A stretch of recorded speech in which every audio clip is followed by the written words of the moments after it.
They ain't been trying to get me in this damn boxing ring for years. Really trying to hit me. You know what I mean? Niggas look crazy swinging. He seen my face. The motherfucker 100. I got 1,000 punches for your ass now. What's up with 50, man? First off, I gotta get you on the show, 50. They call me the 50 Cent of real estate, and I've never boxed before. Like, never in my life have I boxed. I've been in fights. I thought my hands was nice. I'm strong. I'm saying it's a whole different game. Floyd is very good on slowing down the pace. You automatically see that it's completely different when they fight Floyd. The only thing I was really training on was mental game. Boxing is the absolute hardest sport I've ever done in my life. I saw that, I saw Tank say, stop being a bitch or a pussy or something like that, right? He was in training camp for like 4 or 5 months, and then the week of fight, he just pulled out. What's your thoughts on Tank and that type of comment? I mean, I fuck with Tank, man. You know what I mean? But like I said, you see a guy like Tank, man, he young and hungry. He ain't in that space to really feel that type shit yet. A lot of niggas, they really get to that point. Because like Danny Garcia just fought, and he went through the same shit. Like, he took some time off, went through depression, came back, and he fought. But it was kind of like whatever, because he was out for like a year and a half, 2 years. And he come back, they interviewing him and shit. He's like, man, he started tearing up, crying and shit, talking about, man, I'm happy I came back and won. I was dealing with a whole bunch of depression and mental health, and I had so many people depending on me. Once you get to that point, bro, you reach that high, then you go through like 1 or 2 losses. That shit, fuck with it. You know what I'm saying? Fuck with the guys. We on right now? Yeah, we running. Oh, we rolling? Yeah. Oh, we just rolling. We make it very natural, bro. We in this bitch. We in this bitch. Yeah. Get your ass up. Get your ass up. We in now. Yeah, man. Get your ass up.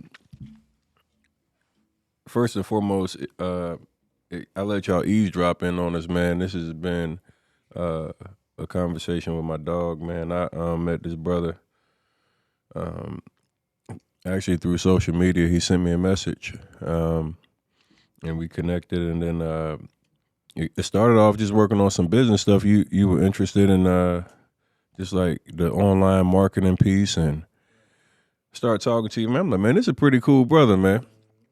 And then I saw you in the boxing gym, man, and I was like, getting back in shape, and I'm like, I need that. I was like, man, I think I need to get in there and get in the gym and try it out a little bit. And I go to the gym, and the first day I'm there, I'm like, I ain't gonna lie, I had been inactive for like 8+ years, so coming into the gym is like, the mental piece for me was like a big hurdle.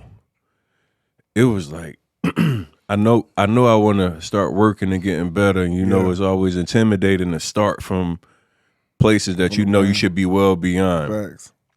And I go in the gym and I'm watching you in there and Mateo hitting the fucking bag. Beast mode. And I go, these niggas, I don't have time for this shit, dog. Like, I know right out the gate, man. Like, now I'm like, oh shit, this shit for real in here. Shit real, man. A lot of niggas.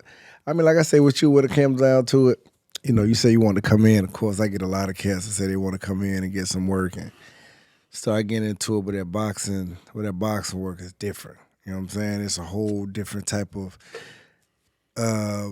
It's a whole different type of work, mentally, physically, all the way around the board. And a lot of guys say they want that shit, man. But as soon as they get in there for like a day or two, I'll never see them come back. You know what I'm saying? But, one thing with you, man, that I appreciated it, and I respected to a sense that you kept showing up. You was like, man, I feel crazy today. I don't know how y'all do this shit. Here's that the next day. Man, this shit crazy. And that the next day. You were determined to get over that hurdle, man. Again, like a lot of people, they do not want to. They don't have the capacity to get over that hurdle, especially when their body tells them, like, man, this ain't it. You know what I'm saying? But that's when that mental fortitude comes into play. So shit, you kept showing up, boy. You see the difference, boy. Look night and day. That boy looking night and day. Bruh, I want to say, like, first and foremost, thank you. Okay. Like, you invited me to the gym, and it was like almost a challenge. Yeah. You know what I'm saying? Like, and I think perfect timing in my life. I had like a lot of like personal and business distractions that were happening, and you know, sometimes when you got like life happening, you know, you go through the depression and Facts. you know, start creating bad habits where you know, eating bad and Facts. not taking care of your body, and I think you just came into my life kind of with perfect timing. Yeah, right time for sure. Because I was like, yo, I want to get better. I want to start working out again. And then you just happen to be like, hey, bro, I'm at the gym, and the gym like right around the corner from where you at. You need to come check it out one day. And I'm watching you for like probably like a week or two going to the gym. I'm watching your IG. Y'all gotta definitely go follow his IG. Bro, be giving the inspiration, like the motivation, the game. But like I'm watching it, man, and I'm like, damn, they going in that bitch. Like, and I've never boxed before. Like, never in my life have I boxed. I've been in fights, and I feel like I thought my hands was nice. You know, I ain't even gonna lie. Like, you know, I done knocked some people out. So, bro, like, you know, I'm strong. That's a whole. I'm saying it's a whole different game. That's one thing about it, man. I be around. I see so many grown men like these niggas can't fight for real. They think just because they strong and they probably can swing hard, but it's a whole different game plan where you know where to hit, where you know exactly where that missile finna go. You know what I mean? And you're not really gonna be able to tell unless you in that fire, ready to go. It's easy to say it when you're out here just talking about it, but when that shit start up and all that adrenaline going, you know what I mean? Niggas look crazy swinging. They swinging crazy. But I'm saying, like, when it comes to this fight game, to be able to slow it all down, even in the heat of that battle, and stay focused on the target, even with your man in front of you going crazy, and you know where to clip him up at, that's the whole goal. Put them boys straight out. PB. You know that's been one of the things that has really like changed my respect for boxing. Yeah. Boxing is literally the hardest sport I've ever done in my life. For real. Boxing is the absolute hardest sport I've ever done in my life. Once again, boxing is hard, y'all. Like, I don't think people understand how much energy you exert and how much of your body you use to throw proper punches. Like, it's not just your arm. See, and that was one of the things when I first came and I was watching my old videos, and you know, when you go back now and I'm like, it's like, I'm like, arm punches, like, I'm like, a lot of arm punches. Yeah. And then when you really realize how you use your body to punch. Your body to punch, and it actually takes a lot of that tension off. Yes. But then again, you punching a lot harder.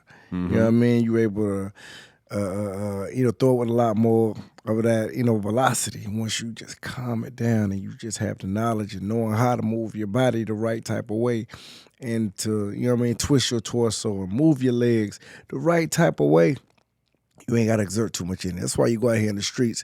These guys go crazy for 30 seconds.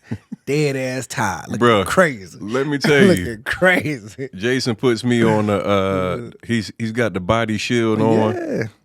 And this is like my first weekend there. I think this is day 5, like on Friday or Saturday. And he comes out with his body shield, and I'm like, yeah, all right. I'm kind of like thinking I'm just gonna be, hitting the bag for 3 minutes.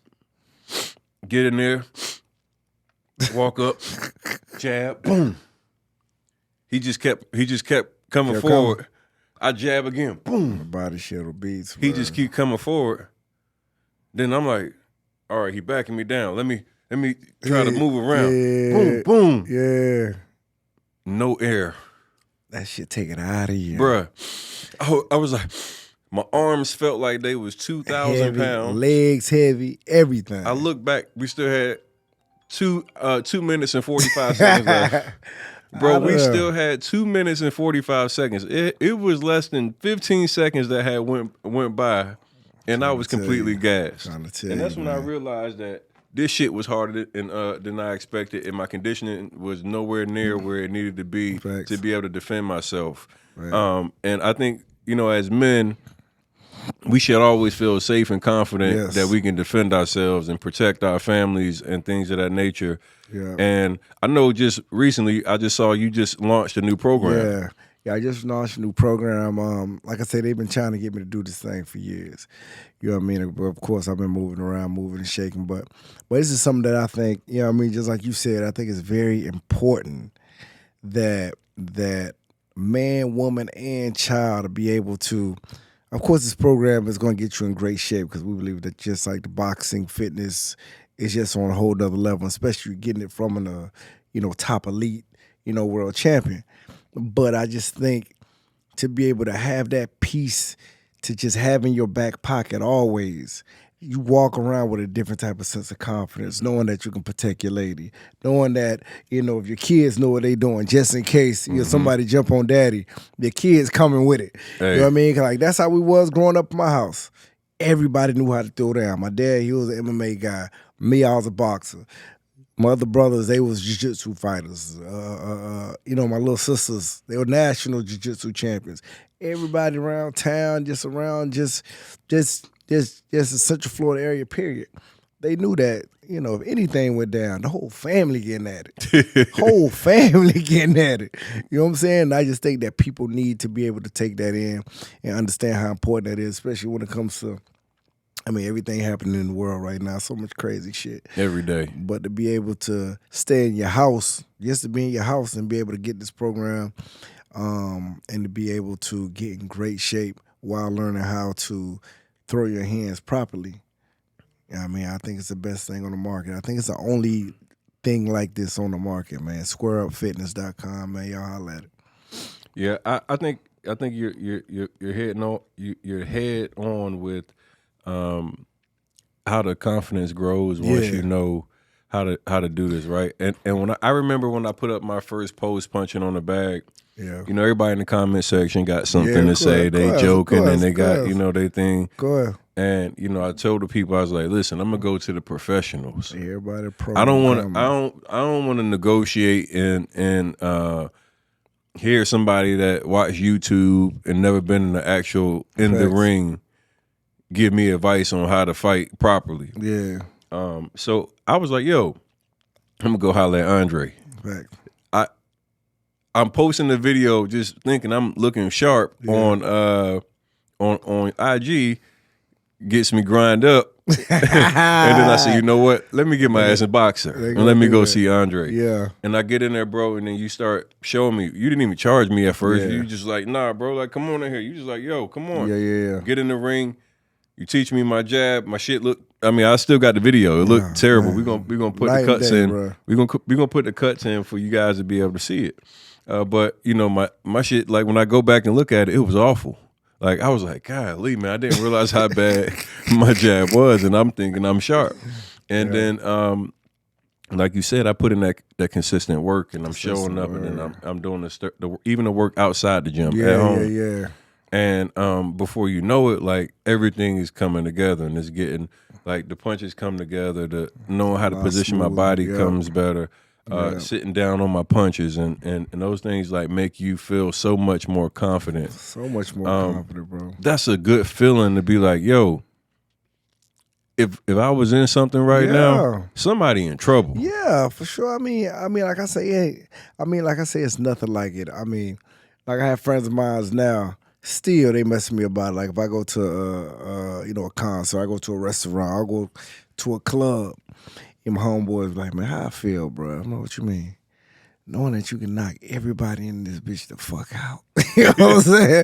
I be like, man, chill out. But just the fact just having, that in my back pocket. Of course, me, myself, I look at it a little bit different just because I've been doing it for so long.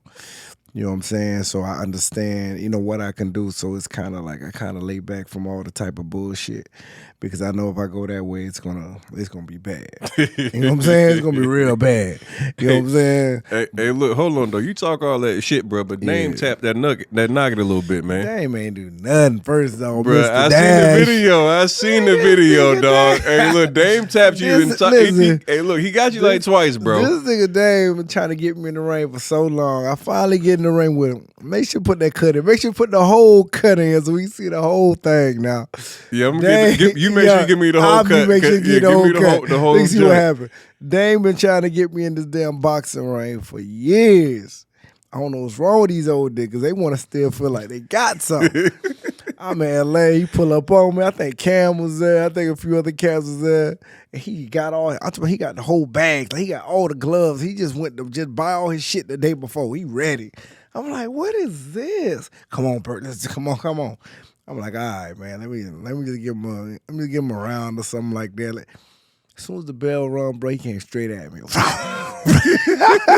Came straight at me. Wow. I say he's so serious. Like, this nigga's serious. He really trying to hit me. He going crazy. I'm like, all right, nah, let me just keep shit cool. This man hit me with a right hand. This man hit me with a right hand. I say, yo. He seen my face. That's why he said, he fell down that like he wanted to stop. I'm like, nah, get your ass in here. I got a motherfucking 1,000 punches for your ass now. I just backed his ass to the corner. I had to hit him with a nice little 100 piece. You know what I mean? Slow his old ass down real quick, give him a quick reminder. But yeah, man, that shit was crazy, man. But Dame, like I said, it's my dude. I've known Dame for damn 100 years, bro. Yeah, it was my first promoter, actually. And when I came from the Olympic Games, I was pretty much like the most highly trotted, kid, coming out of the Olympics because I had, so much of a professional style. You know what I mean? So they knew what I was going to do once I got into, the pros. Like I said, I've known Dame, Dame J, Biggs, everybody from the Rockefeller, team at the time. And, as soon as I got back, I ended up signing with HBO. I'm in Lou DiBella. And Dame was like, listen, bro, we got to be a part of this. You know what I'm saying? Like, you've been our little homie for a while. We rock with you. And we always wanted to get into the fight game. That's one thing with them, bro. A lot of people don't know, man. Jay-Z, Dame, Biggs, and boys is heavy into the boxing, bro. They used to go over to Chelsea Pier, get that training in. They used to really love that shit. Oh, so Jay-Z be boxing? Jay love it. Okay. Jay be getting it in.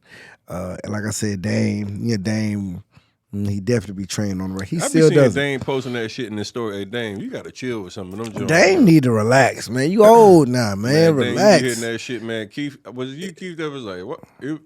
Somebody asked me like, damn, why you hitting that bag so slow, man? Dame old now, bro. You better chill, bro. Relax. Your time is over. I don't want to hear no excuses about your shoulder and all this other type shit.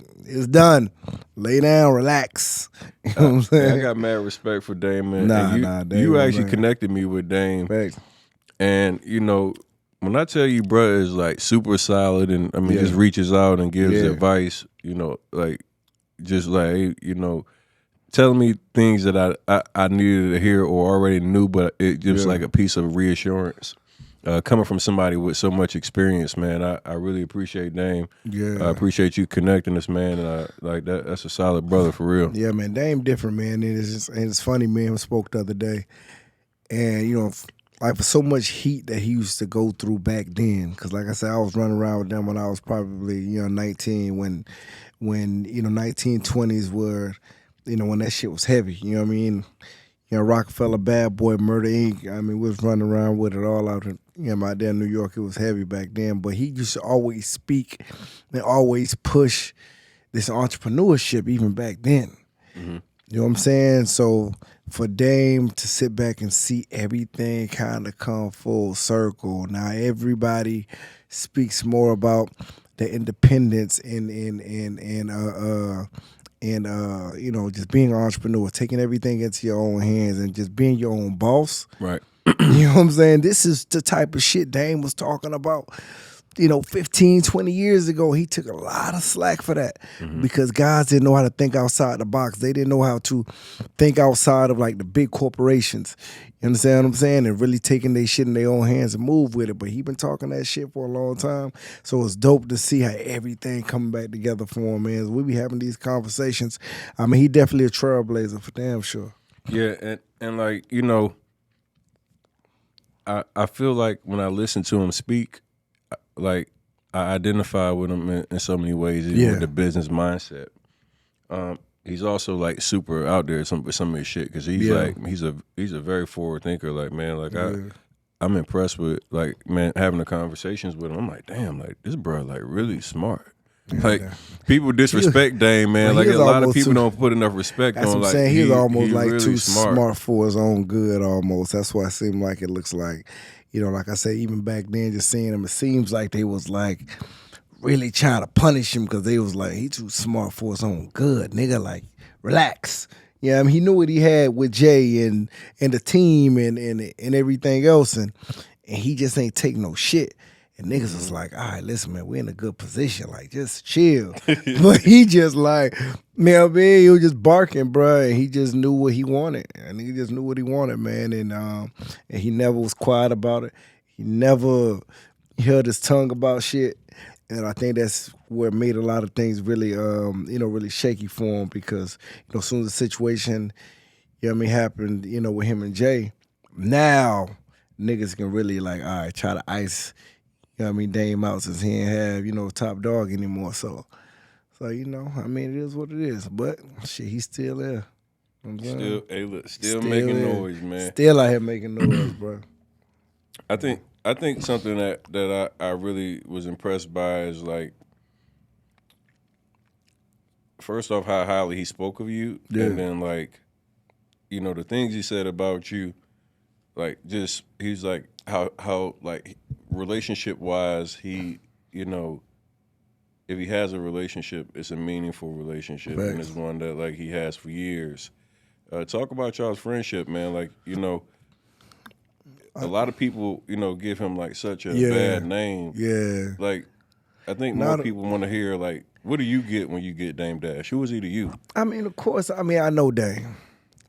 I know Dame. I understand the type of person he is and the type of the type of mind that he has. Even though it might be a little bit brash for other people to deal with, but if it's the truth, it's the truth. You understand me? So some people, like I said, it's just hard for them to deal with certain things that he says. But I respect it, especially if I see it and understand it within my own, situation. And if I know it's real, shit, it's real. It is what it is. So I think with him, man, you got to be a special type of individual. And of course, he's been around me now for the last 20 years. He's seen me, around some of everybody, from the J's to the Puffs to from whoever, and I've always been solid. I always had a solid relationship with everybody. You know what I'm saying? I've never, that's one thing in me, man. They know that when it come to Bert, his integrity is, and his morals and everything else stay intact. Why is that so important to you to have your alignment with your morals and respect? That's just where I was raised, man. My pops was one of my old school guys that really, stood on respect, period. We ain't got nothing else. You know what I'm saying? Your morals, your integrity, as a man, the way you treat your family as a man, and just the way you carry yourself, man, with your head up high and the right type of individuals, they're gonna respect it. Mm-hmm. You know what I'm saying? If they respect, what's real. You understand what I'm saying? So I think that's just always been almost like my superpower, man. You know what I mean? I've always been able to move around and accomplish great things. But that's one thing with me. I've always been able to hold, strong relationships throughout the 20-some odd years throughout the industry. You know what I mean? With, whoever. If it's entertainers, no matter if it's athletes, it don't matter if it's regular folks. You know what I'm saying? I saw you with 50 the other day. Yeah. 5 going on. What's up? What's up with 50, man? First off, I gotta get you on the show, 50. I know you're gonna see this, bro. Like, dog, they called me the 50 Cent of real estate. 50 say he needs you, bro. What's going on, 5?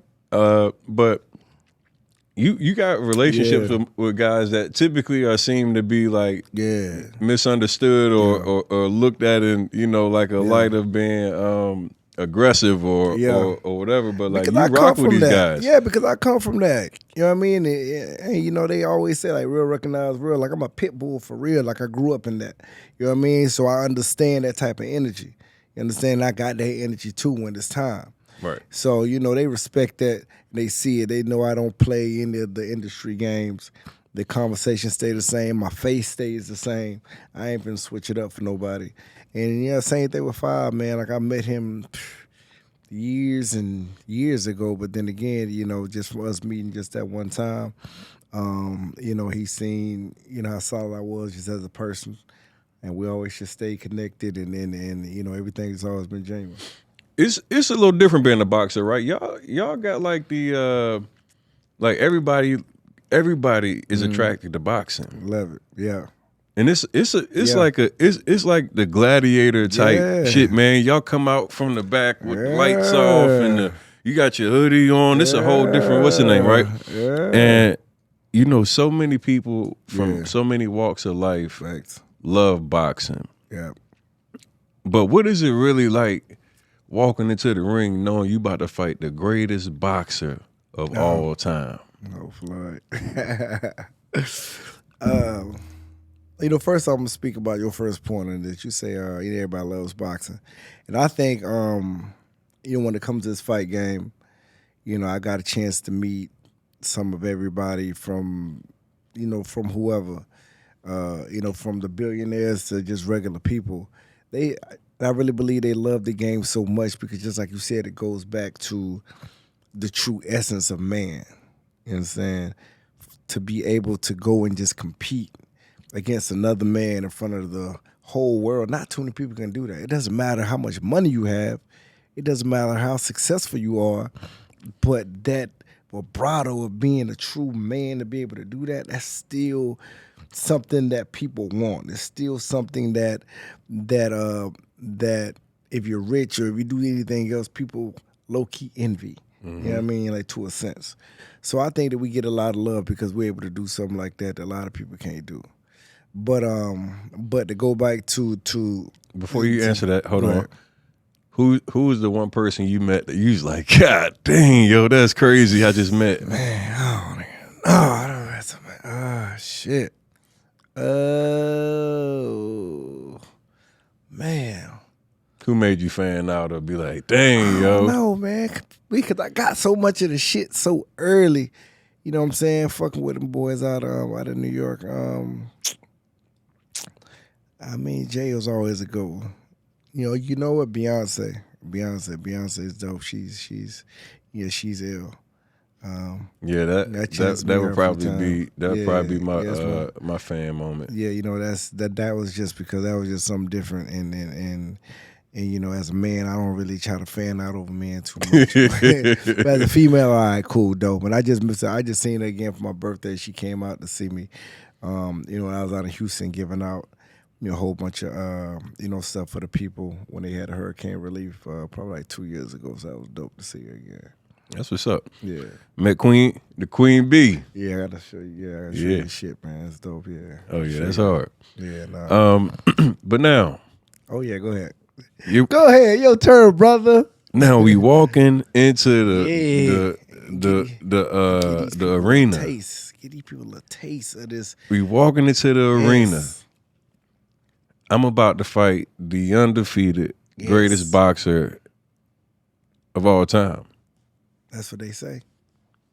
What's going through your mind as you like warming up and about to take them steps into the ring with Floyd? Shit, I gotta make history. I gotta knock this nigga head off. Seriously. That was just my mentality going in, but to be able to be a fighter, first off, and to be able to walk into that dressing room, bro, and warm up, and you hear 20, 30,000 people outside in that arena going crazy. You hear it from in the dressing room. You hear your opponent. 9 times out of 10, they're going to place you right next to your opponent in the dressing rooms. You hear your opponent, them warming up, hitting the pads, hitting the wall, getting ready for you. I've seen so many guys literally pack their shit up and go home. Damn. They say, nah, this ain't it. Nah, it's too much. I mean, it gets so heavy, hearing that crowd out there, knowing that you're really gonna have to show up for everything that you've been saying and all the shit that you've been training for and all the back and forth talk. Now you gotta go meet a whole nother lion in that ring in front of 20,000 in that arena, millions around the world. So all of that talk is over. You gotta be different. You have to be different to be able to make that walk. I seen that walk crush so many guys and lose the fight for so many guys before they even got in the ring. You understand? Because the pressure is like it's heavy. A lot of people in that arena, a lot of people watching. You see a big ass ring. You see a guy on the other side of that ring, bouncing back and forth, waiting on you to get in there. He's been training for the last 10 weeks, training to kill you, bro. So it's like it's a whole different beast. That's crazy, It's man. different. Like, get my blood boiled. I'm getting goosebumps over here. Damn, it's different. It's different, man. So, what type of head games did Floyd play before the fight? Like I know he used to try to come out slow or something. Like people just say he do shit like that. I think with Floyd, like I said, I think the difference with me and Floyd in that fight, because I've known Floyd since I've been 16. Like I know you. I know them people around you. So I know a lot of the tricks that you played. I've been watching you my whole career. And I know a lot of the tricks that you were playing, you know what I'm saying? You played that shit just for the cameras. And I know that you ain't really like that for real. You understand? I really came from a whole different type of upbringing, and I know that you ain't like that. But, when it comes to all your security and we are in a big space where we got to fight where it's security and fucking, referees is a whole different situation. But the thing with Floyd, coming into that fight, the only thing I was really training on, to be honest, was the mental game. Because the thing with Floyd comes with such a circus. You know what I mean? That you have to get yourself ready and prepared for everything that comes with him as well. Not just him as a fighter, but just everything, the whole atmosphere that comes with him too. Because I've seen a lot of guys get in there with him that were great skill, but that atmosphere fucked them up. You know what I'm saying? It gets too crazy. It's it's a lot. You know what I mean? I'm in the ring with, Floyd Mayweather. I gotta try to. I'm worried about this. I'm worried about this. You gotta dial in. So for me, it was me just really preparing myself for the atmosphere and just making up in my mind that as soon as that bell rings, I'm coming straight at him, and I ain't stopping. Every second, every round, I want him to understand and know that I'm here to knock him out. And if he slips up, it's gonna be a fucked up night for him. You know what I'm saying? So even if you see that fight, I'm like this on his ass all night. I was in great shape, so shit, I was ready to roll. One thing I've noticed, in all of his fights, he's very, very hard to land shots and hit. Yeah.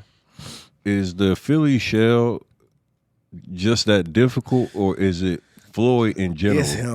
It's him. A lot of people try to do it, man, but he's been doing it for so long. He's been doing that shit since he's been 5 or 6 years old, so he's just mastered it so well. And Floyd is very good on slowing down the pace. So even, when it comes to a lot of, great fighters that have, very fast pace like Manny Pacquiao or Canelo or just whoever, you automatically see that it's completely different when they fight Floyd because he knows how to slow the pace down. He knows how to stall you in the middle of the ring. And he knows so many other different tactics to slow down the pace. And if you let him slow down the pace, he gonna pick you apart. You know what I mean? Because he's sharp. He's very methodical. He knows every area of that ring, and it's very easy for him to get comfortable. If he gets comfortable, it's a bad night. So that's why when I fought him, I just come. I'm just in your face all night. You know what I mean? He knew it too. Every time he grabbed me, he be whispering little shit in my ear and shit. What do you say to you? Oh shit, nigga, you trying to knock me out? You grab me. Oh shit, nigga, it's gonna be a little. You gonna be. You know what I mean? You coming to fight, ain't you? You know what I mean? Shit like that. I'm like, damn right. You better keep on motherfucking dodging. Coming for your head. You know, but he like I said, he's sharp, man, with that. I mean, nobody can do it like him. You know, a lot of guys try to and they get knocked out because it's very, you know what I mean? Like, it's dangerous time to do that shit. It's real dangerous to try to, you know, you don't really master that shit. I've seen so many cats get knocked out trying to do that. Yeah, I was wondering because, like, it seems like, you know, he's made that shell look so hard to penetrate. Yeah. You know, and, you know, you look at most of his fights and you'll see somebody throw a flurry. Yeah. And nothing lands, man. And it's kind of like I think I was at both Pacquiao fights. I think it was, and you know I watched you know the crowd go crazy. Yeah. You know you see Manny throw 8-punch combination. Yeah, he ain't hit The nothing. replay and it's like He ain't hit nothing. damn, none of those landed, bro. Yeah, he ain't hit nothing. As I'm even training now, like, and I'm trying to just get comfortable with, you know, the defense and stuff like that. That makes me even more like impressed by, like, to have somebody that close to you. Can't touch you. That's a technical beast, Yeah. and he can't even lay a hand on you. Like I say, he been doing it, bro. He been doing it and mastering that shit since he been like 5 years old. So it's hard for people to get in there. Another guy, I think James Toney was probably one of the first that was I mean, I really mastered that shit too. You know what I mean? James Toney was a beast. You know, when it comes to that same type of defense, but I think Floyd just really just elevated it and, you know, took it to a whole nother you know, way. I think James Toney was more, he stood up a little bit, you know what I mean? I think I a little like taller doing it. But Floyd, like, he does it and he bends his waist in as well. So he dips off this way, dips off this way to, you know what I mean, make it a lot more difficult too. So, like I said, that's his thing, man. That's his thing. Like, I hear a lot of boxers that, you know, like even Floyd, I heard at times they had said that he had went broke. And, you know, I just want to know, like, from a boxing perspective, and like even asking you, like, with your finances, did you get good deals or bad deals, and how did you manage your money throughout your career? You know, I was always nervous. You know what I mean? I come from, you know, both my parents are from Haiti, and you know, and I understand the way we grew up was you know what I mean? It was crazy. So I understood that I was the only one to really try to change the game for us. You know what I mean? Try to take us out of that. So even once the money came, I was nervous. I was sitting down my CPA, you know, for hours. He was like, man, why you like this? Like, you're young, you're supposed to be out having fun. I'm like, listen, I done seen some shit in my life. I don't want to fuck this up. You know what I mean? So, and I always just want to structure my situation like, you know, because the sport of boxing doesn't have a union at all. So they don't give you a financial advisor. They don't give you an accountant. If you good at fighting, they going to grab you, going to put you in the ring, fight, make your money, give you a check, and you figure the rest out. What was the biggest check you got? The biggest fight check? I mean, of course, the Floyd check. I was up there. How much was that? I was at about 6, 7. 6, 7? Yeah. 100,000? Come on now. I can't do that. Come on. How much was it? No, millions for sure. 6, 7 million. So you got $6-7 million in one shot. And I think that's another thing that hurt a lot of guys too when they so used to getting the instant gratification, bro. Some shit stops. What you do with that money? What I did with it, man. I had a little bit of fun with it for sure. Man, I love fun with it. What was your craziest spin with the craziest spin that I had? You know what I mean? Because I've been getting money for a minute. I mean, it's a crazy spin. I had a lot of crazy spins, but I think you know, one time, you know, I missed my birthday for you know, probably for like 4 or 5 years straight because I was in, you know, a training camp for some reason every year, probably 4 or 5 years straight.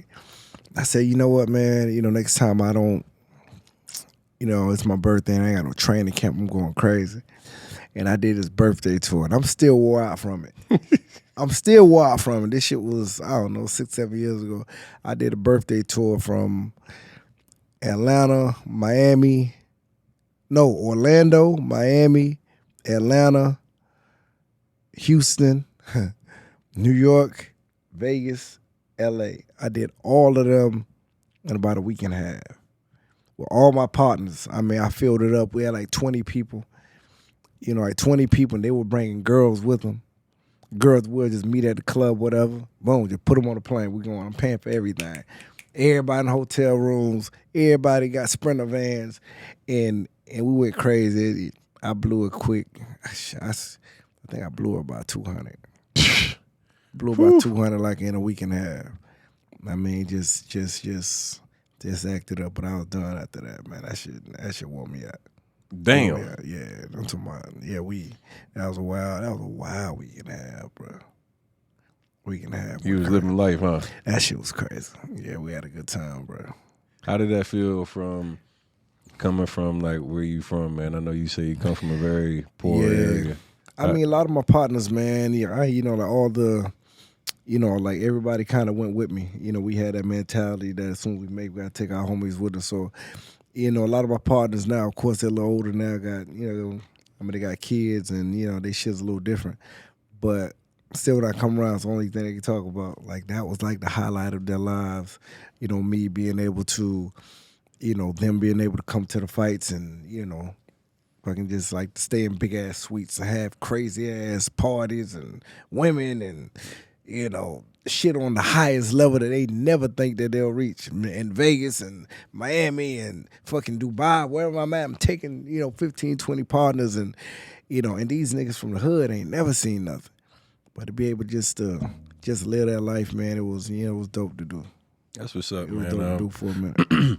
I love seeing people be able to hit levels of success where, you get to enjoy life and have the freedom that you want, because that's what this is all about, is like truly having freedom. The ability and the option to do something.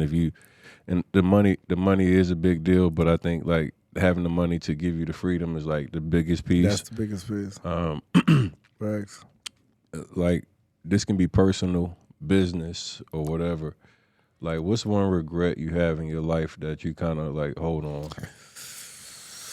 One regret? I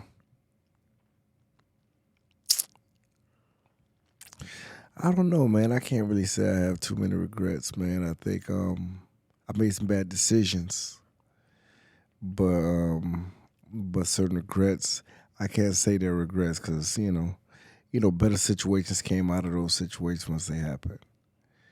You understand? I mean, so I don't think I regret anything, but lessons for sure. I made some decisions that I probably had to think twice about. You know what I'm saying? But everything worked out, and how it was supposed to work out, and I came out of them, like a lot better person too. You know what I'm saying? So. And what about in boxing? Is there anything that you feel like you left on the table boxing? Man, I mean, it's a lot of shit to happen. It's a lot of shit to happen. Boxing wise, that I still get a lot of comments about. Back in I don't know what year it was when Haiti had the earthquake. I was supposed to fight Shane Mosley. I was supposed to be my big coming out party. Like a week before that fight, I had to pull out because of the earthquake in Haiti. I lost, like 15, 20 family members in that. And it was a big show, man. Big show was supposed to happen. A big showcase in Vegas, me and Shane Mosley, but I had to pull out because of, like I said, that's when, those integrities and morals come into play that, that's a lot bigger than that dollar amount, and I had to go down there and handle business. Mm-hmm. But I had a lot of people, they still wish that would have happened, back then. Me not preparing like I was supposed to and really taking it for granted when I fought, Victor Ortiz the first time, and I had my first loss. That, that shook me off. What does it feel like you to lose? Like, because I see some of you guys, well, a lot of boxers, right? It's like, before they take that first loss, man, like it's like one fighter, and then once they lose, Yeah. it's just something about it that Whole y'all be different. different, It's a man. whole different game plan, man. So that's it. It's this game is such a mental game. Before I took my first loss, I was the hottest young kid in boxing at the time. Like, how Gervonta Davis is getting that hype right now. That was kind of how my energy was at the time. They were just talking about me fighting Floyd back then. And actually they threw Victor Ortiz in front of me before the Floyd fight was supposed to happen. I was upset, young, cocky, arrogant. I don't know who fucking Victor Ortiz is. I don't want to fight him. Down stupid. He's being scared. He throwing this guy in front of me. I don't train for it. I'm in Atlanta. I'm having a good time. I come down like probably 3 weeks before the fight. Do my little train or whatever. Just to make weight. I show up. I don't think it's gonna be nothing. I show up. It was in Connecticut.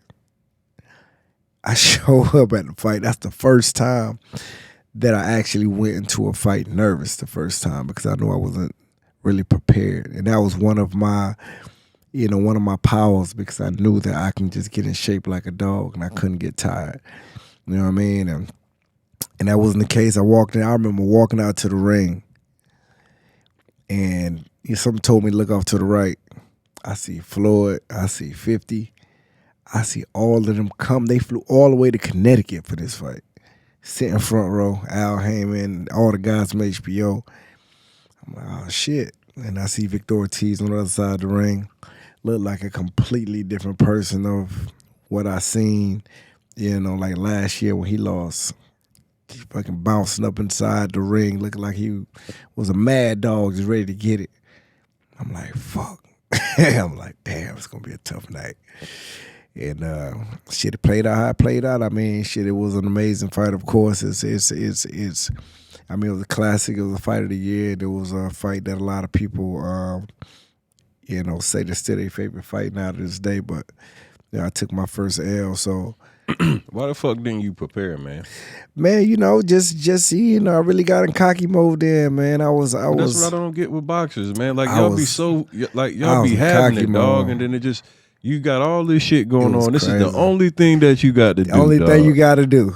But it's like especially, somebody that was in my space, I was in the mix of so much of entertainment and celebrity that I felt like I had to compete with that too. So if I fought in a fight, you wouldn't see me in the fucking gym after that. Next couple months, I'm at every party. I'm having a good time with all the homies, all the females. I'm having a blast until you call me, hey, man, we got to fight in 7 weeks. All right, cool. Because I was just so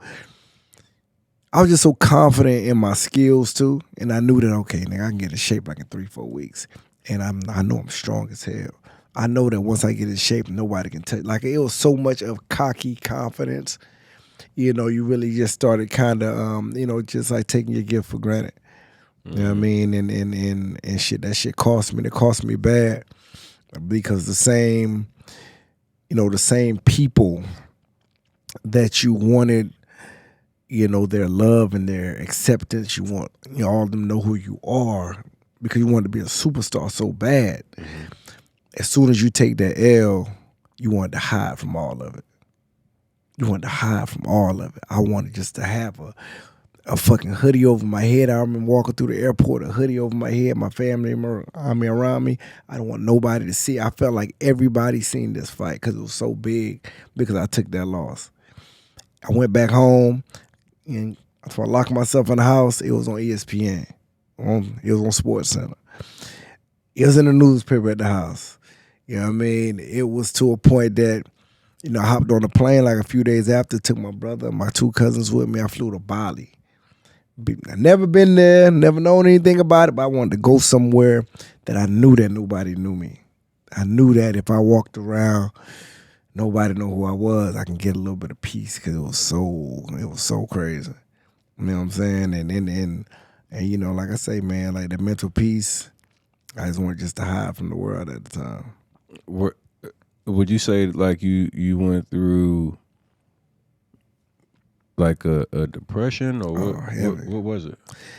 I went through a time that definitely depression, and it was weird for me because I don't think I ever said this either, but I've never been in a position to feel like I wanted the noise to slow down and cut off so bad to a point that even in my mind at the time, like thinking that, man, if something happened to me, or if I just jumped in the car and fucking, you know what I mean, drove somewhere and just got in an accident or drove off a fucking bridge or something, it'll just stop the noise. Like shit like that. That was my first time really even going to that place and understanding how people can reach that place just to fucking stop everything. You understand what I'm saying? Mm-hmm. So that was my first time even really thinking like that and getting to that place, just really just wanting all the noise to just shut off, all the pain to stop,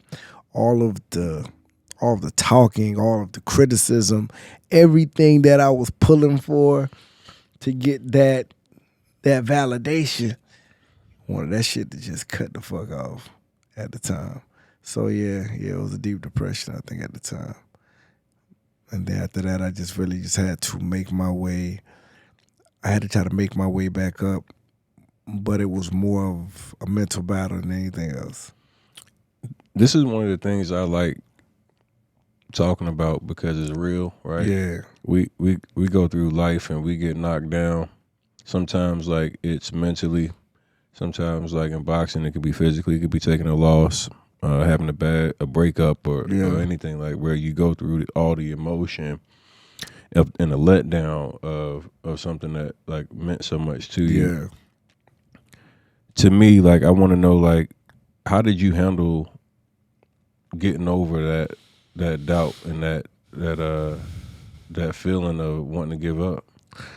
You know, it was tough. It was tough because, you know what I mean, just like everything that you knew that you were, you know, every time I hop in that ring, of just knowing that I'm an animal. You know, I can never get tired. And whoever steps into the ring with me, it's gonna be a bad situation. At that point, everything gets doubted. That same Superman mentality that you had, or who you were, that shit gets doubted. You know what I'm saying? Like, it's to a point that, you know, even after years of just trying to really build back up from it, which I believe I have, when I see other fighters go through it and people look and they don't understand it, I get it. I understand what this dude, I understand what what Ronda Rousey went through when she tried to come back and she got knocked out after losing. I understand, you know, Deontay Wilder. I understand what, you know, like I said, what Danny Garcia was talking about. I understand what, you know, old boy, what's name, Bruno was talking about. Mm-hmm. You know what I mean? But it's the fact of getting up and you have to show up every time. Because if you don't, that shit's going to sit on you, bro. It's going to sit on you and it's going to tell you that you just wasn't the person that you thought you were. The only way to get over that shit, you have to get up and you have to keep showing up. Keep showing up. You got to prove that shit to yourself now again. That's the crazy thing about it. Like, you have to continue just getting up and fucking proving that stuff to you. So, you know, it's crazy, man. It's a crazy game. Yeah, man, that's something that I knew had to be a big challenge, right? Yeah. For me, it was getting cut. Mm-hmm. You know, I put my whole life into being this gladiator football player. I overcome the odds and the obstacles to make it to the NFL, and I'm not drafted. That was the first heartbreak. Yeah. You know, you play so well, you build up this, and you just have the expectation. I know I'm going. Yep. Go undrafted. And then I had to go the hard way, bro. Like, I actually had to reach out to every pro personnel director by myself, sending highlight tapes. And let me tell you the interesting piece about it. At the time, it was the Get Rich or Die Trying soundtrack that I had on my highlight tape. Oh, So I sent this highlight tape to every team in the NFL, pro personnel director, return with the confirmation receipts and everything. So I was making sure they got it. And the NFLPA at the time had a website where they actually had the whole listing of everybody's phone number and contact information. I found that shit. Called everybody. And I get in contact with the pro personnel director of the Seattle Seahawks, and I was like, hey, man, just watch the first 15 seconds. If you don't like it, you know, I never call you back. He put that DVD in. I heard that, there you go. That's it. I got him, Yeah. right? But that was like the highlight. I hit my high. Now they bring me in for a workout. I get to the workout, and the crazy part was, like, you get in the workout and you think that you're about to be signed, right? And then there's like 7 other linebackers that all come in for the workout. So like, damn, now I gotta outperform these dudes. I don't watch play all on Sundays and on all this other stuff, but I end up making it. But then they send me to NFL Europe, and I get injured, right? And you know, they end up telling me they were releasing me because I got injured. And I remember, like, the feeling of, like, what you just explained. Yeah. Like, damn.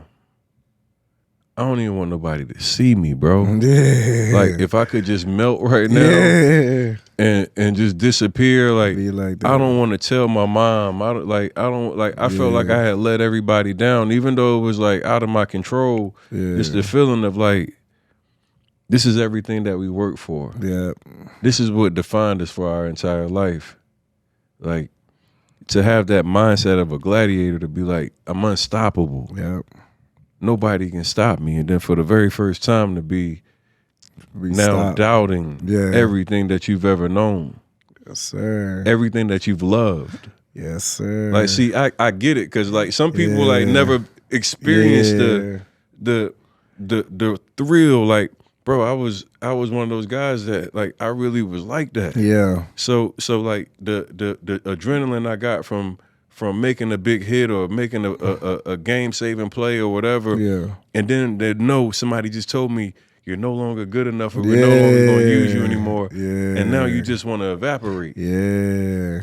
It make you go through every emotion, bro. And I remember I had dreads at the time, and I've never really talked about this part.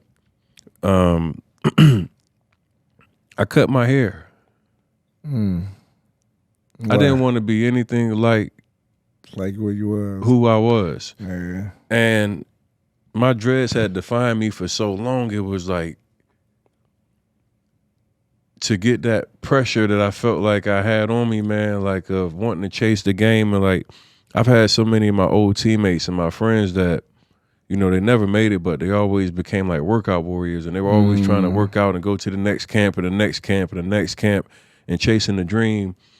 And that feeling of, like, just, I don't even want to fight this shit no more. Yeah. I don't want to feel like it's like worse than losing a loved one, man. It's like, I mean, you love it. That's one thing about it. You know what I mean, it's something that you loved. You've been doing for so long, since you were a kid. It's like it's like a relationship. It's like a relationship, and you love a girl that's so much, but when she says it's over, sometimes it's hard for you to accept that shit. mm-hmm. You know what I'm saying? It's hard for you to accept that shit sometimes. You know what I mean? So that's why I think it's great that people, especially athletes, that we accept the game for what it is and what it was, and understand that we got stages in life. You know what I mean? The same thing when I was in high school and I went to college, or the same thing when I was an amateur and went to the pros. You know, life doesn't stop because it stopped. It's almost time to graduate again, go to the next level, and continue trying to be the best that you can be, because you obviously got a gift. Mm-hmm. Being able to separate yourself from everybody else you grew up with, everybody else, around the country. You know what I mean? We're able to separate ourselves. We got that gift. That shit doesn't stop just because the game is over. You understand? We just got to keep that shit going. Yeah, that was the one thing I just really remember was like not even wanting to be a. Yeah. I stopped working out. Like I went from somebody that my body was my life to Yeah. I didn't even go to the gym anymore. You didn't want to be associated with it. Yeah, it was like I just quit that bitch, man. Like fuck you, man. How you gonna? Yeah, how like you gonna, like I said, it's like a girl. Like, yeah, like bitch, how you gonna do me like yeah, that? bitch, I done put all the years in with you. Really, you act like I ain't shit no more. It's like I'm saying, like a relationship. It's crazy. It's crazy. But you got back up though. Yeah, man. Yeah, man. Because and that's something I see a lot of people that they don't do because they don't like, coming back to that, coming back to that place. So it's like when I took that first loss, and I still remember every aspect of that ring and the lights and what people were saying and just the cheers and so that walk felt like a nightmare to me. You understand me? But in order to try to get over that shit, instead of being scared of that, I had to keep making that walk. Even though it made me from that point, it made me so nervous or just made me feel like, I don't know if I'm that same person, but I had to keep showing up. I had to keep showing up in that same place where, I had so much demise or I felt like this shit, it just felt crazy for me. I was embarrassed in front of the world. I had to show back up every time. And, even my next couple fights after that shit was a little rocky because I was just trying to capture, who I was again.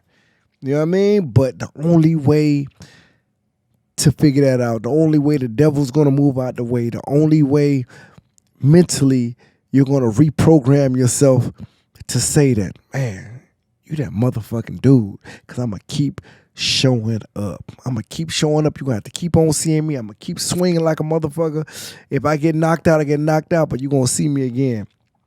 And that's that mentality that I had to get back into and just dig myself out of, and to a point that it just got me back mentally just stronger, even stronger than I was before, because I know what I've been through. I know I went through the bullshit. I know I hit a wall, but I came back and it was tough, but I kept showing up on their ass. Now, you know what I mean? Now everybody knows.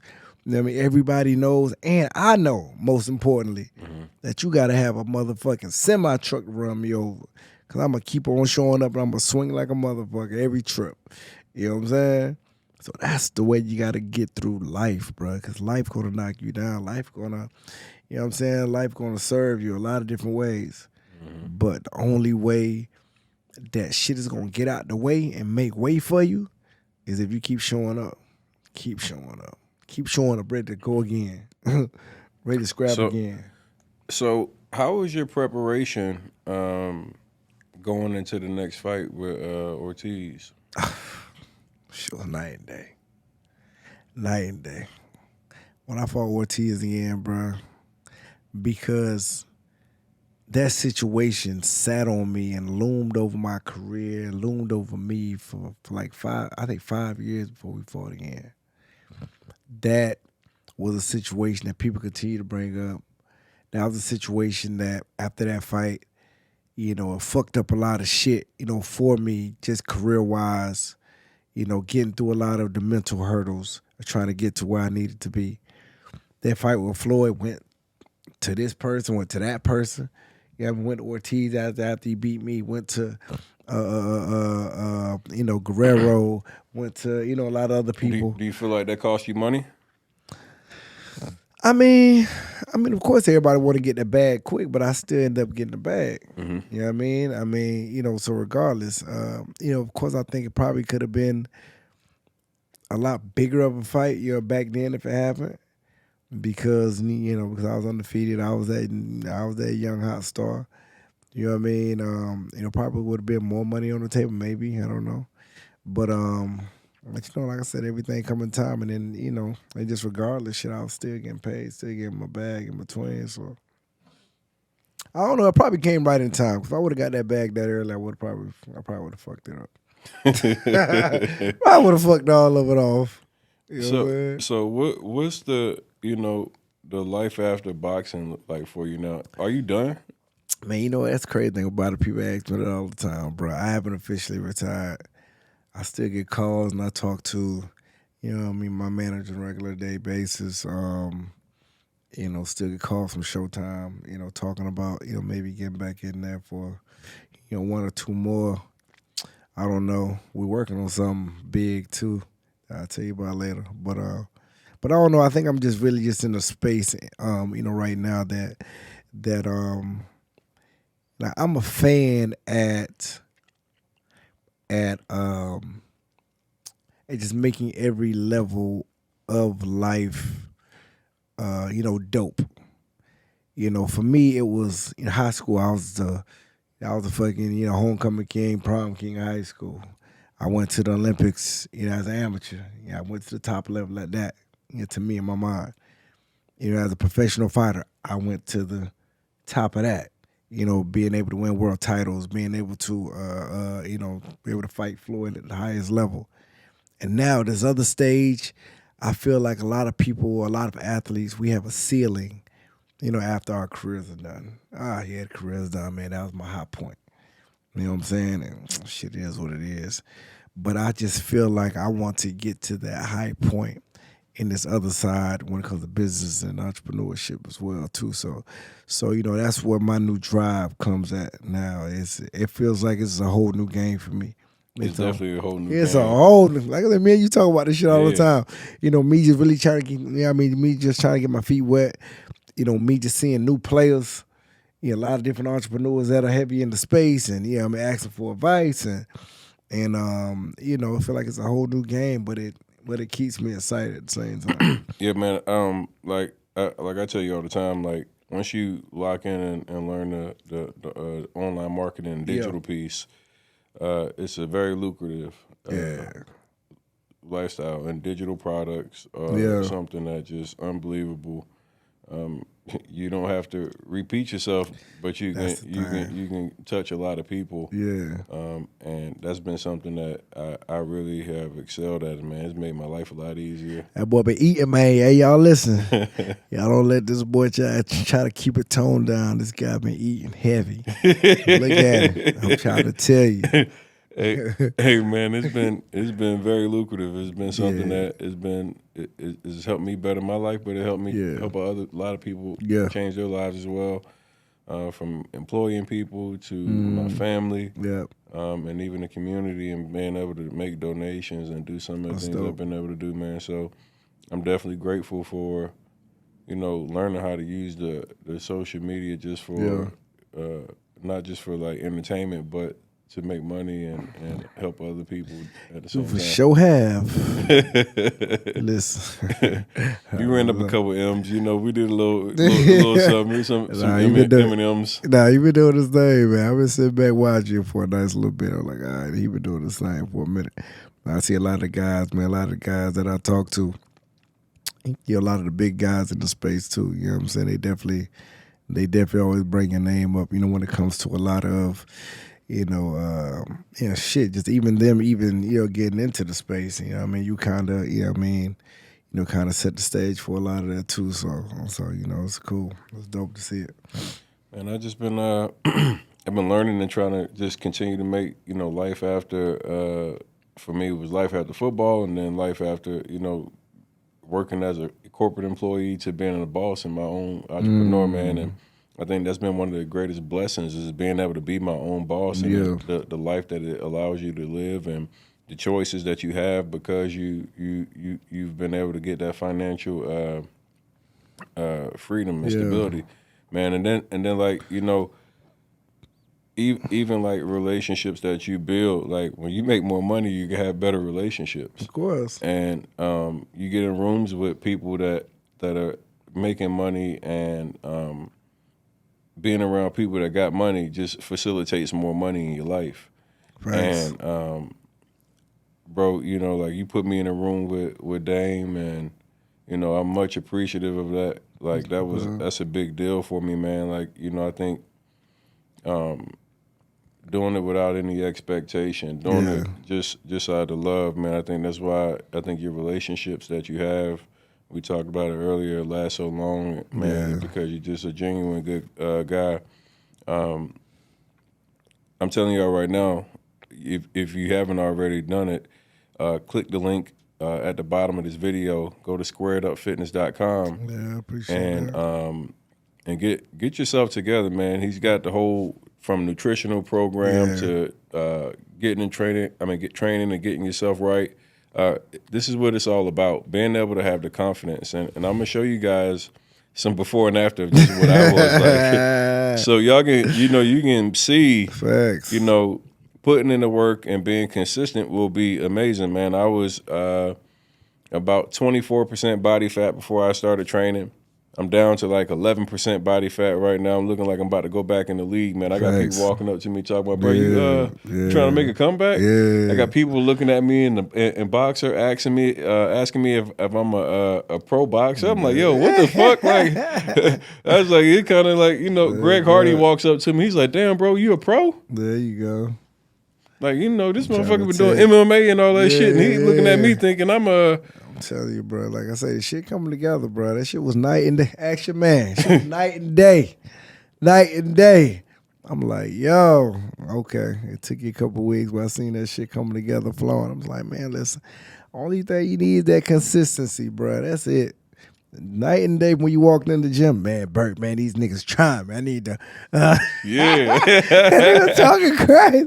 These niggas trying me, bro. I need to, I'm like, all right, bet. But now, I see all that shit done cool down because you like, I can tell you like you just know what you're doing now. So now it's like, all right, well, when you get into that place of just knowing what you're doing, shit kind of slow down because you just like, man, I can really hurt these niggas. Yeah, and one of the things that I really enjoyed about boxing is it got rid of a lot of my distractions. For real. Like, I don't know what it did, but it just made it kind of just like be like, child, please. Hit him with the Ocho Cinco, child, please, man. It put like, you in that space. Like it puts you in a very like, okay, I'm out of that moment. I got that pressure off me. I've been able to put, hit the bag or whatever and really get all that tension and everything released, man. And I think like so many of us forget how important exercise is. Man. And if you're crucial, not bro, training yourself and being prepared and even, releasing that stress, you're just gonna cause harm on your body. So make sure you guys go get the training, man. Go learn crucial. from a pro. I keep telling you guys, I don't want to hear nothing from nobody that ain't had no smoke. This man was in there ducking Floyd, man. Floyd tapped your ass too, boy. I went and watched a couple of your highlights before we started because you were cold, like you fucked some niggas up. But if Floyd got you, he was hitting you with them counter joints. Be crazy. He tapped though. That's the thing he tapped, nigga. Like I'm trying to knock niggas out. He be touching. He gonna run off. He's a technician, bro. Like that man like has to be one of the most frustrating people to fight because man, like how do you get like, you can't put hands on him? I was training. Everybody trains. I ain't gonna say everybody, but me, I trained to go for a 12-round war. That was the cleanest that I ever been walking out of a fight. I was sitting out there bitch thinking like, damn, did I hit him? Did he hit me? Like what the fuck? Yeah, I remember going to the fucking corner in between rounds. My coach yelled, "Come on now, we need it." I'm like, "But did he hit me though?" They like, "Yeah." Did he hit you with a jab or two? I'm like, "Damn, I don't even feel like I got hit." But literally didn't even feel like I really got hit. It was crazy. But like I say, man, he. Did you feel like you won the fight or what? Like in your mind when y'all like keeping it a buck, you watched the fight. Did you feel like you won? Me knowing how the fight game goes. You walking in, like when you walk in there with Floyd, you already at such a disadvantage from the judges. I mean, he gonna pick the judge. He got his judges. He got his referees. He got all of his, and they let you know, like, listen, you got an opportunity to make history tonight, but this what it's gonna be. You know what I'm saying? So it's like just the way you going there with such a, he going there with such an upside, man. It's almost like if you don't knock him out, you know what I'm saying? It's a wrap. And like I say, he's an entertainer in there, so he can make shit look stupid. He can make shit, smile and laugh and doing all that. Even though he ain't punching you, but he can just make it, I don't know. Like I said, I'm talking about it and it's frustrating just talking about it. But I'm telling you this, if he keep doing what he doing now, if we get a chance to get in that again, I'm knocking him out. I'm telling you that right now. Oh, so you saying that you still got some smoke that What? you got? Come on. If he's still running around these exhibitions, and you already see how I'm coming in the gym, that's one thing. Everybody already see I'm in that thing every day. I still look like, you know what I'm saying, that young Bert right now. If he keep doing what he doing at 45, and listen, we done crossed paths a few times. We done talked about it. If he try to do that, he get knocked out. Like, he's getting knocked out. At this point, he a little too, you know what I mean? He a little slow at his step. And I always told him back then, if you slip, I'm knocking you out. If he tries to do this shit again with me, I'm clipping him. For sure. For sure. Hey, I'm Floyd. clipping him. Hey, I'm Floyd, clipping him. we got to get a response. We clipping him. Because that was, listen, it was a frustrating fight, but to be honest, that was probably one of the most easiest fights I've ever had in my career, to be honest. And I ain't told nobody that. Easier, like I say, in the sense of like feeling like I just went for like a workout in the gym type shit. Don't feel like I was like in a battle. Don't feel like, man, this dude almost killed me. Don't feel like damn, you know, this dude the greatest of all time. Even though, of course, he got the accolades, but when I was in there, like for me to have that real respect, I gotta feel like, man, I was in there with a shark, my nigga. Like, he was way out of my league. Like, he almost killed me. That's that shit that Mike Tyson. That's that shit that Sugar Ray Leonard's and the you know, Muhammad Ali's had. If you wasn't supposed to be in there with him, they showed you wasn't supposed to be in there with him. A lot of people said that Floyd lost his punch power when he had like some issues with his hand or something like that. Anyway, I mean, he always had issues with his hands throughout his career, but he's always had that since young Floyd. He always had issues with his hands. He always used to get the cortisone shots in his hands to fight because he had real brittle hands. But no, he always had issues with his hands. That ain't made no difference. But yeah. I mean, like I said, if you know that situation come back around, that legacy gonna get fucked up. You know what I'm saying? Legacy gonna get fucked up bad. Give me your top 5 all-time boxers in order. Top 5? Wow. No weight class, just no weight class. Yeah. Of course, Joe Louis, Sugar Ray Robinson, Muhammad Ali for sure.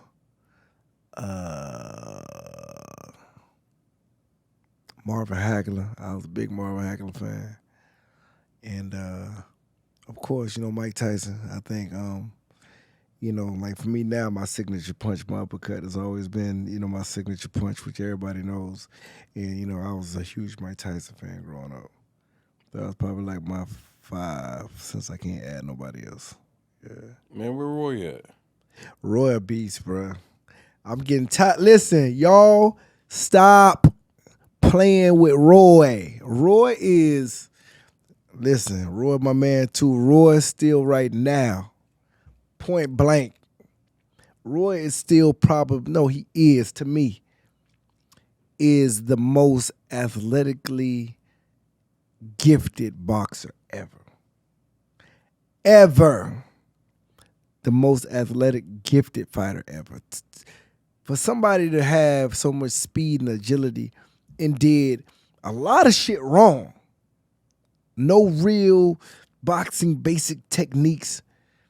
For him to go in there and do the shit that he was doing, that shit ain't make no sense. Roy, right? I'm talking about better skills, athletic ability than Floyd. All the nobody. When I say nobody could see Roy in his prime, bro. Nobody can see Roy in his prime. And it seemed like a lot of people forget that stretch that Roy had. Nobody could touch him. You know what I'm saying? Floyd couldn't touch him. Mosey couldn't touch him. Yeah, I mean, nobody couldn't touch him at that time.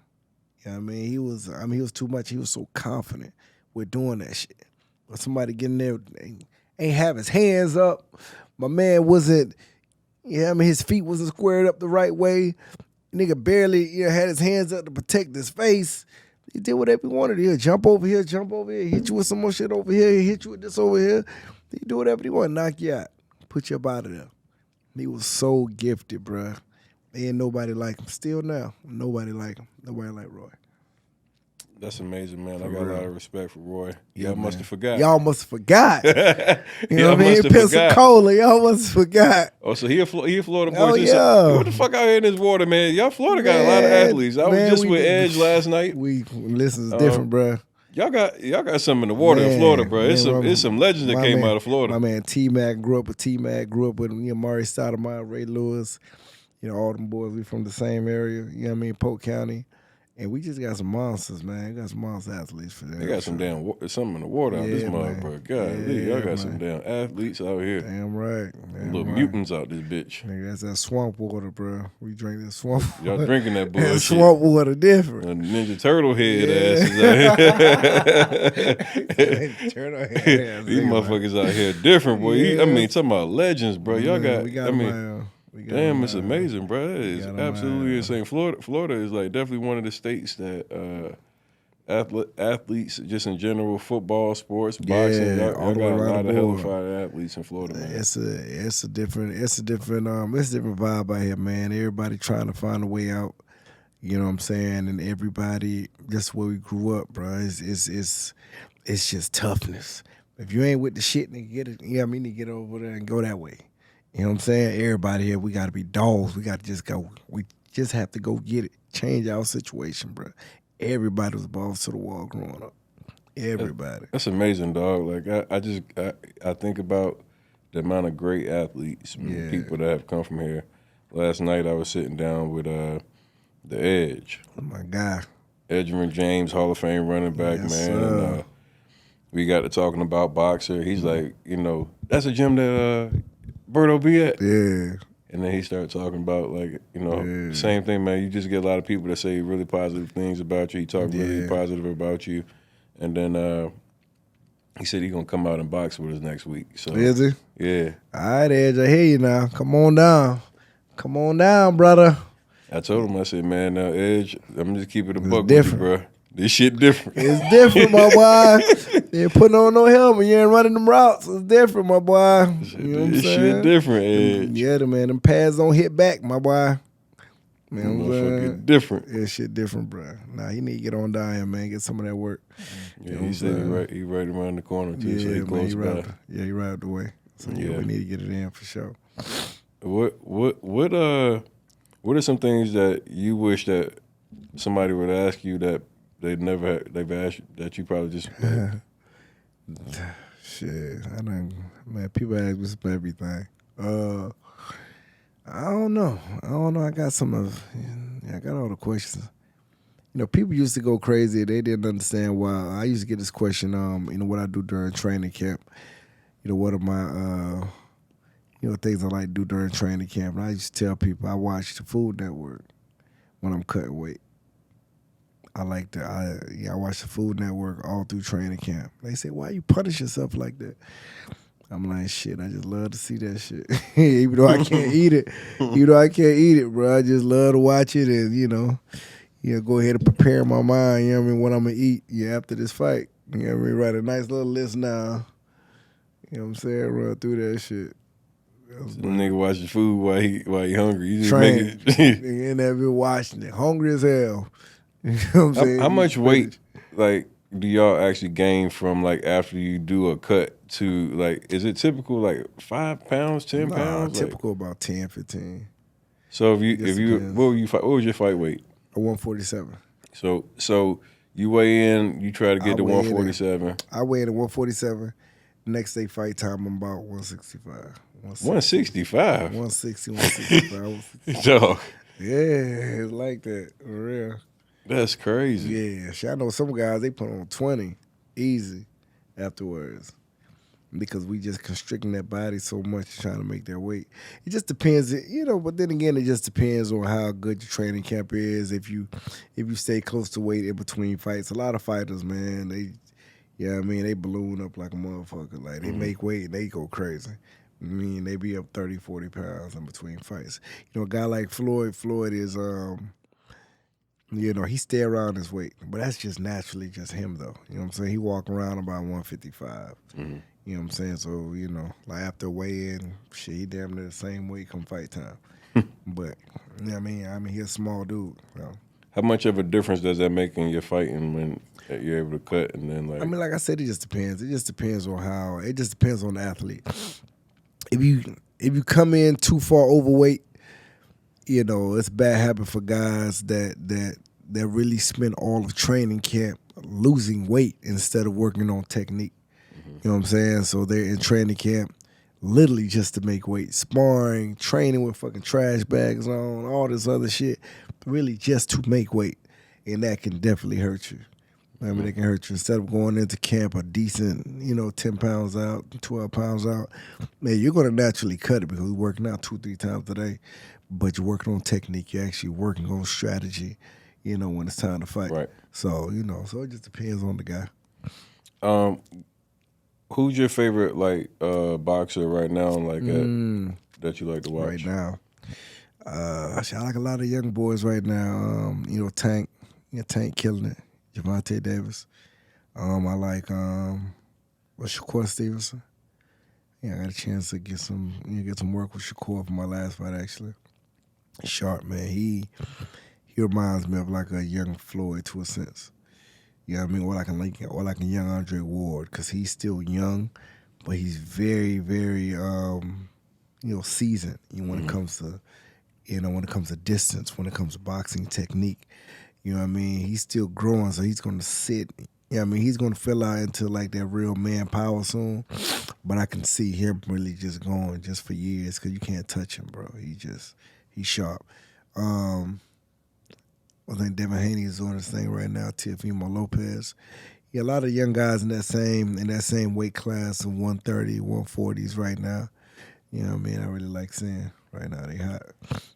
What you think about Jerron Ennis, Boots? Oh yeah, I forgot about Boots. Boots a problem. Boots a problem. Yeah, I've been telling folks for a while. And that's the thing about Boots, man. I've seen him. I've seen Boots for the last few years before he really got on like a bigger platform. I was calling folks like, listen, got this boy out of Philly, like, y'all better watch out. Like he over, he ain't over here with us. So we ain't got nothing to worry about. I'm like, all right. I see him pop up again. I'm like, listen, y'all, you got this boy out of Philly, man, little Boots. It's gonna be a problem. Like I can see it. You know what I mean? I know boxing, like I can see it.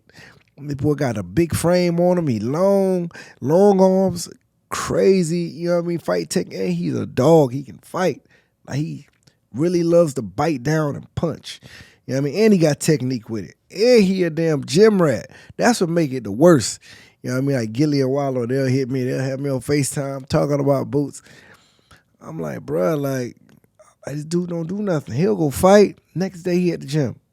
He don't got nothing to do but train. And that's a problem for a lot of cats. You know what I'm saying? Like he not in that space of, want to go party, want to go to the club, want to put the chains on. It just don't even look like that's him. And Gilly be telling me the same shit. Like, bro, the nigga just live in the gym. Him and his daddy, his brother, they live in the gym. That's it. Well, that's a problem. Who would he be a good matchup for? Man, I mean, like I said, I can see him. Like he reminds me of like a young Errol Spence when Errol Spence was coming up. You know what I'm saying? When you can see that Errol Spence was going to be next up, but all of the big boys on top of it was kind of like avoiding them for a minute because of course, just knowing boxing, if you're at that certain level of being a world champion, you can talk your shit like, all right, the young boy need to prove himself before I give him a chance. But to be honest, that's kind of like, all right, yeah, I don't want none of that shit right now. Plus, I've earned my position here as being a world champion. That little nigga got to wait. His time coming, but not for me right now. You know what I'm saying? Because I can see. So, what do you think about boxers and ducking? Because people gave Floyd a lot of smoke about being selective with like timing the fights and shit like that. Yeah, of course. I mean, I think Floyd kind of, started a lot of that shit. But Floyd was very savvy at it. He really turned this game into a business. You know what I'm saying? A lot of guys, they fought just to fight, or if their promoters just said fight, a manager just said just fight. Just if the fight was good, they'll fight. But Floyd really turned this game into a strategic business for fighters. Like, I don't care if they saying I should fight this dude. What the money look like? You know what I'm saying? I don't care if they say I should fight him, but you know what I mean? What that money look like? So I don't think it was that that common, you know, so much back in the day. Of course, everybody wanted to get paid, but Floyd really wanted to get paid. He really showed, he really got a chance to show his worth. You know, him and, of course, just having Al Heyman next to him, really got a chance to show his worth, you know what I mean, doing that shit. And nigga made a shitload of money doing that. So a lot of these young guys, man, you know, but at the same time, a lot of these young guys, you know, they want to be Money Mayweather now. You know what I mean? They don't want to be Pretty Boy Floyd. Like, Pretty Boy Floyd, that's the first, you know what I mean, 20, 30 fights. He was Pretty Boy Floyd before he was Money Mayweather. That Pretty Boy Floyd put in some work. He had some fights. Right. That boy scrapped. I ain't gonna lie to you. He fought some fights. He proved himself. When he fought, you know what I mean? He got that. He got an opportunity with, you know, Oscar De La Hoya. He really started making his real money. That's when he made his real breakout situation. Then he changed it up, and he was money made at the time. So a lot of these young guys, they still need to prove themselves. You know what I'm saying? But, you know what I mean? They doing a great job right now, man. Shit has changed. You know, social media's out now. Niggas are getting hot. So who once again, who would you think he would give problems to? Who? Boots. I think he get problems to all of them. I ain't gonna lie to you. What you think him and Tank would look like? Nah, Are they in he the same weight class? Nah, Too small? Nah, he's too small, yeah. I think Boots is... Who's in what's his weight class? He's lighter? Welterweight. So, Earl Spence, Terrence Crawford, shit, he can fight the Charlo twins. Man, he can fight, you know, Danny Garcia. He can fight all them guys. And I see he's an issue for all of those guys. That nigga's a problem for all of them. What you think he'd do with Danny Garcia? Yeah, I think Boots go through her. Yeah, Boots go through Danny right now. And he too young, too hungry. You know what I'm saying? Young and too hungry right now. And he got skill.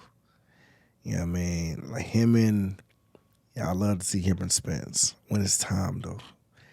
I mean, I say when it's time because Boots is man, he like a little, I mean, he too dangerous at the same time. I see, you know what I mean?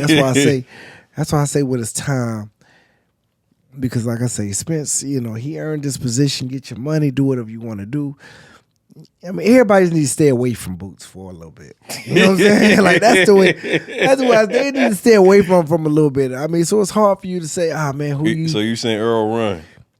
Not saying that he running, but no, he don't run. But listen, stay away from that boy. Man, stay in your lane. You done earned your spot. Done made you world champion. You know how we do, Earl. Hey, Earl, you know what we do when we get to that point. Just keep on getting the fights that you want to fight and get your money.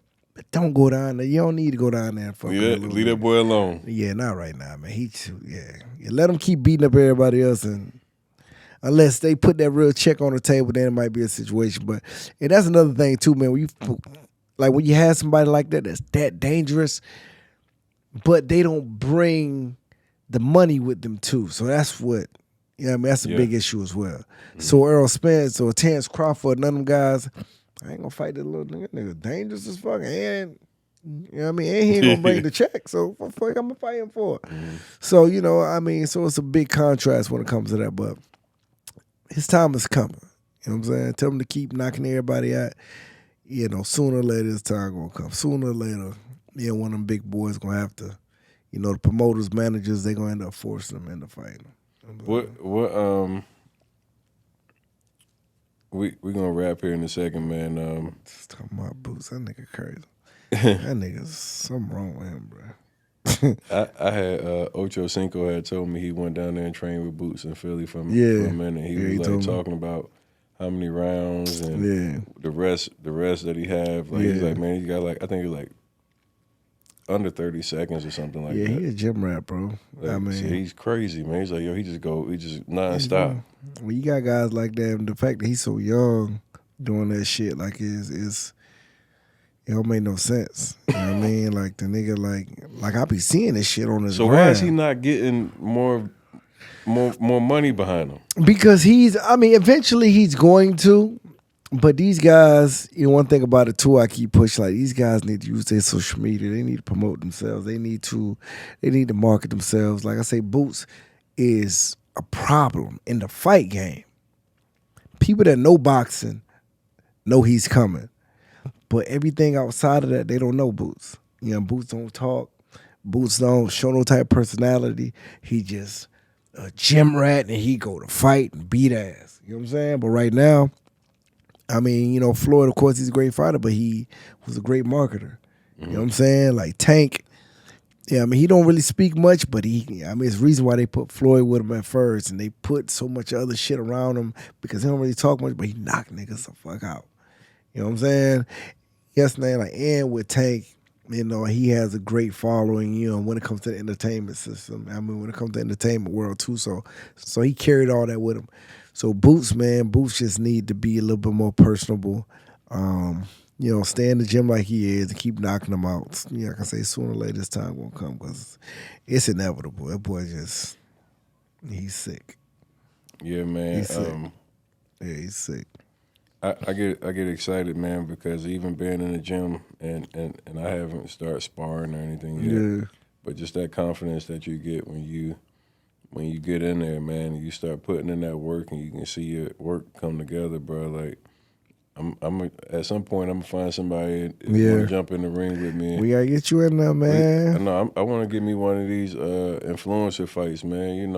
Oh shit! I gotta get me an influencer fight, man. Yeah. He wanna knock out one of the influencers, man. He look at his face. He like, I want to get one of them under my belt, nigga. Yeah, I want to clean one of them out real quick. Let me try out some of this shit that I done put together now. Yeah. We gonna get me a line up an influencer fight, get a bag put out there, man. All this shit I talk, I know I can find somebody out of me, man. Oh yeah, for damn sure. Well, we need to get one to get Jay more. Jay. Hey,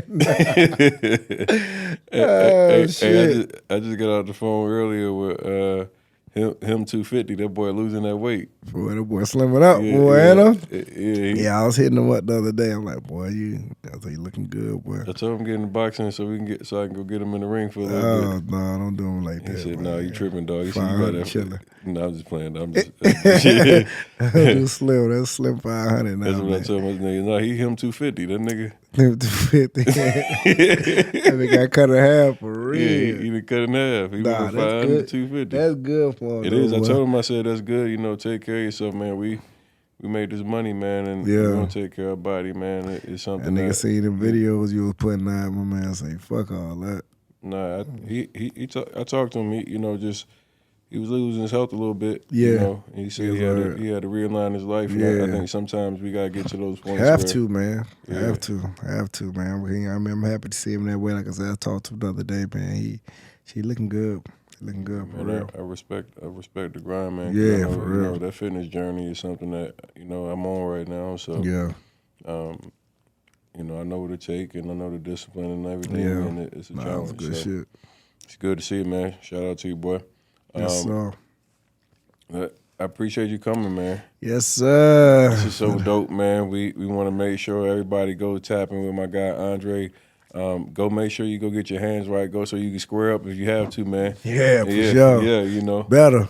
Yeah, we're going to put the links down at the bottom for you, man. Make sure you guys go and tune in. Get your nutrition, get your conditioning, and know how to protect yourself and get them hands right. So check my boy out. This is the Get Your Ass Up show, and we out. We out this motherfucker.